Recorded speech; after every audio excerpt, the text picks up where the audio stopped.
William Barker had spent the entire day at school, buried in textbooks and notes, preparing for his final exams. He had barely gotten any sleep the night before, staying up late to review formulas and essay prompts. By the time the last bell rang, he was exhausted, ready to head home and collapse on his bed.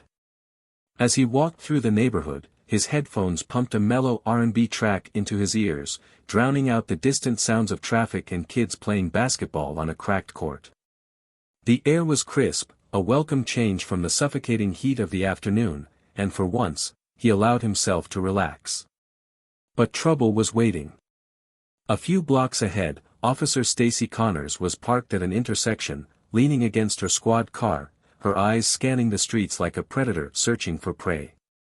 She had earned a nasty reputation in the neighborhood, stopping black men for no reason, questioning teenagers for loitering, and making arrests that never seemed to hold up in court. Most people tried to avoid her, but William hadn't noticed her presence. When she spotted him, something in her posture changed. Her eyes narrowed, lips curled into a smirk, and her fingers tapped eagerly against the handle of her taser. A young black man. A backpack. Walking alone. To her, that was enough. She straightened up, adjusting her utility belt, and started walking toward him with a sense of purpose. William, oblivious to the approaching storm, kept moving forward. But then.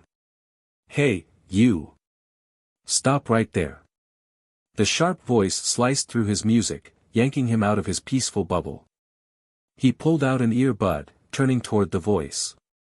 A deep pit formed in his stomach when he saw her uniform. He had heard the horror stories. He knew exactly who she was. Still, he forced himself to stay calm. William came to a halt, standing up straight, his hands hanging loosely by his sides. He had nothing to hide, but he also knew that didn't always matter. "What's the problem, officer?" His voice was steady, though his pulse quickened. Officer Connors stopped just a few feet away, sizing him up like a suspect in a lineup. Her hand was already resting on her taser, fingers drumming against it impatiently. "Open your backpack, now," she ordered, her tone leaving no room for argument. William blinked. "Excuse me?" "You heard me. Open it." He hesitated, eyes darting around the empty sidewalk. "I don't understand. Did I do something wrong?" Connors scoffed. "Don't play dumb. I know you've got something in there. Drugs, maybe. Stolen property. Something illegal." His stomach churned. She wasn't asking, she was accusing. It didn't matter that he was just a student trying to get home. It didn't matter that he had never even touched drugs. In her mind, he was guilty before proven innocent. "Ma'am, I don't have anything," he said, trying to keep his voice even. "I'm just walking home from school." "Yeah, sure you are." Connors took a step closer. "Open the bag, or I'll open it for you." William exhaled sharply, considering his options. He knew his rights, he didn't have to consent to an unlawful search. But he also knew that resisting, even in the slightest way, could turn ugly fast. "Officer, I'd rather not." Before he could finish, she lunged forward. In a blur, her hand clamped onto his wrist, yanking his arm behind his back. Pain shot through his shoulder as she twisted his limb unnaturally. "Don't resist," she snapped, pulling out her handcuffs. "Hands behind your back." William froze, his mind racing. "What? No, wait, I didn't do anything." The cuffs clinked around his wrists, locking tightly. "You're under arrest for possession," Connors said smugly, tightening the restraints. William's chest heaved. His breath came in short bursts. This wasn't happening. He wasn't carrying anything. He wasn't breaking any laws. And yet, none of that seemed to matter. William's heart pounded as the cold metal of the handcuffs dug into his wrists. His breathing was shallow, his mind scrambling to process what was happening.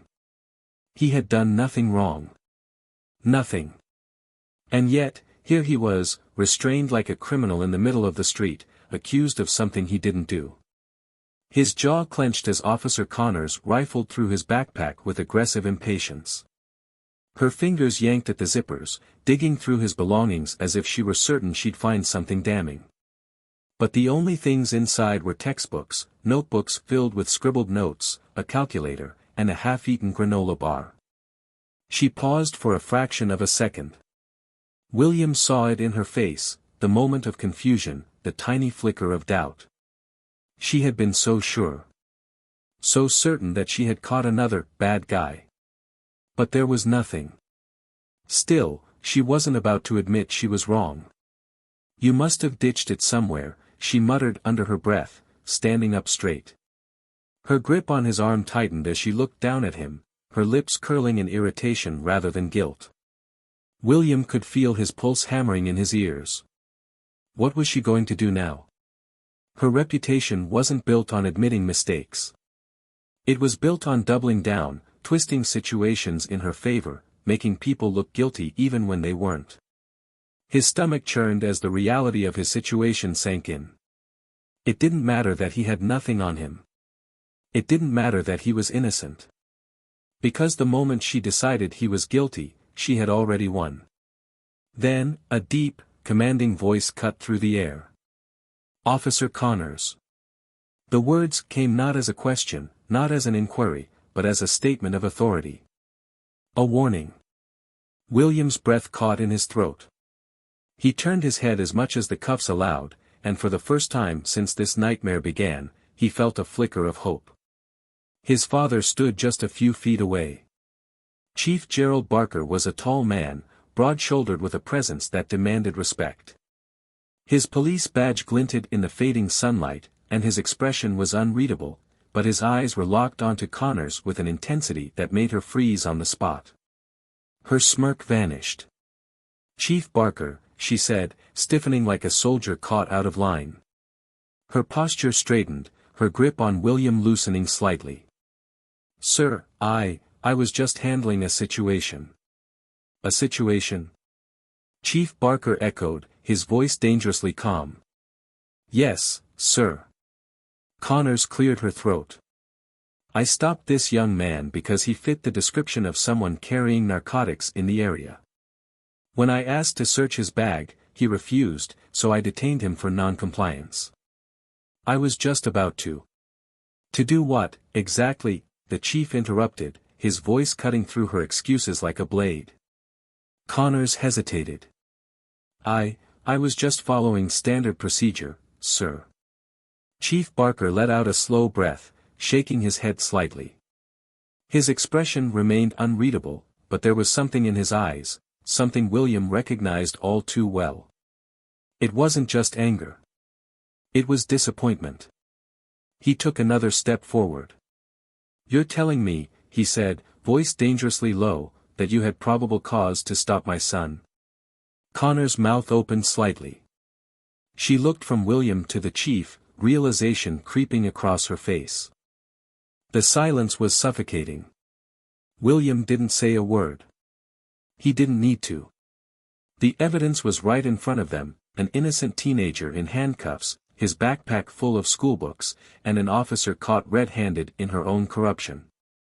The onlookers, who had quietly gathered around the scene, stood still. Some had their phones out, recording. Some simply watched, their expressions unreadable. But one thing was clear, everyone was waiting to see what happened next. Officer Connor's lips parted slightly, as if trying to find the right words, but nothing came out. The weight of the moment pressed down on her, suffocating in a way she wasn't used to. She had spent years controlling these situations, bending them to her will. But this time, she had no control at all. Chief Barker folded his arms, his face unreadable. "You racially profiled my son," he stated, his voice level but ice-cold. "You stopped him without cause. You accused him of a crime without evidence. You handcuffed him in the middle of the street." Connors swallowed hard. "Sir, I thought." "You thought what?" The chief's voice didn't rise, but the weight of it was crushing. That he was a criminal because he was black. That a teenager walking home from school with a backpack must be carrying drugs. The words hit her like a slap. I was just. You were just abusing your power, he cut in. And now, you're going to face the consequences. Connor's breath hitched. Wait, sir, please. The crowd had grown. People whispered amongst themselves, some murmuring in disbelief, others in quiet satisfaction. The officer who had terrorized their streets for so long was finally being held accountable. You've had complaints before, Chief Barker continued. This isn't an isolated incident. I've seen the reports.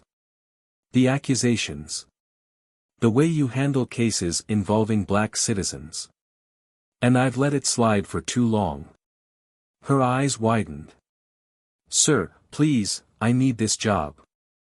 I have a family. I can't. Funny, William muttered, rubbing his sore wrists, you didn't care about that when you were locking me up for no reason. Connors turned toward him, her eyes filled with something William had never seen in them before, fear. Because for the first time, she wasn't the one in control. Turn in your badge and weapon first thing tomorrow morning, Chief Barker said. As of this moment, you are relieved of duty. The words landed like a hammer. Connor's breath hitched. No, sir, please. I made a mistake, You didn't make a mistake, the chief said coldly. You made a choice. Her lips trembled. The once feared officer Connors, who had strutted through the neighborhood with power and authority, who had made so many people feel small, now looked as powerless as the people she had harassed. She turned, looking at the crowd, at the people recording, at the faces staring back at her, some with satisfaction, others with nothing but cold, quiet judgment. She had spent years making others feel powerless. Now, she knew exactly what that felt like. Officer Connors felt the world closing in around her. The weight of Chief Barker's words hit her like a brick wall, relieved of duty. Fired. Just like that. This wasn't how it was supposed to go. She had always been able to get away with it before. A slap on the wrist. A quick excuse. A system that looked the other way. But not this time. Not with the police chief himself standing in front of her, watching her unravel. Sir, please, she begged, her voice trembling. I made a mistake, I swear. I thought he was. You thought he was guilty because of the color of his skin, Chief Barker cut in. His voice was even, but there was no room for argument. Because that's what you always think. Isn't it, Connors? She opened her mouth to protest, but the words wouldn't come. The chief shook his head. You've had complaints before. I've seen the reports. People in this neighborhood have been afraid of you for years. And now, you've finally stepped over the line. Connors clenched her fists, her breaths coming fast and uneven. The people around her, the ones she used to intimidate, to control, were watching with a sense of quiet satisfaction. Some had their phones out, recording. This wasn't just about William anymore. This was years of abuse catching up to her. Chief, please, I need this job, she tried one last time, her voice barely above a whisper. I have a family. I can't. Funny, William muttered, rubbing his sore wrists. You didn't care about that when you were locking me up for no reason. Connors looked at him, but he wasn't afraid of her anymore. Neither was anyone else. Chief Barker let out a slow breath. Badge. Weapon. Tomorrow morning, he repeated, his tone final. And I don't want to see you in uniform again. Tears welled in her eyes, but she knew it was over. The once feared officer Stacy Connors had finally run out of power. For the first time in what felt like forever, William let out a breath of relief. His wrists were sore, his nerves still on edge, but he was free. His father placed a reassuring hand on his shoulder. Let's go home, son. William nodded, but as they turned to leave, something caught his attention, the way the neighborhood was watching. People had stopped what they were doing. Some whispered among themselves. Some just stood there, eyes locked on Connor's, taking in the sight of her downfall. A few even smiled. This moment wasn't just for him. It was for every black man who had been falsely accused. Every kid who had been stopped for looking suspicious. Every person who had felt the cold steel of cuffs around their wrists for no reason at all. For once, justice had actually worked.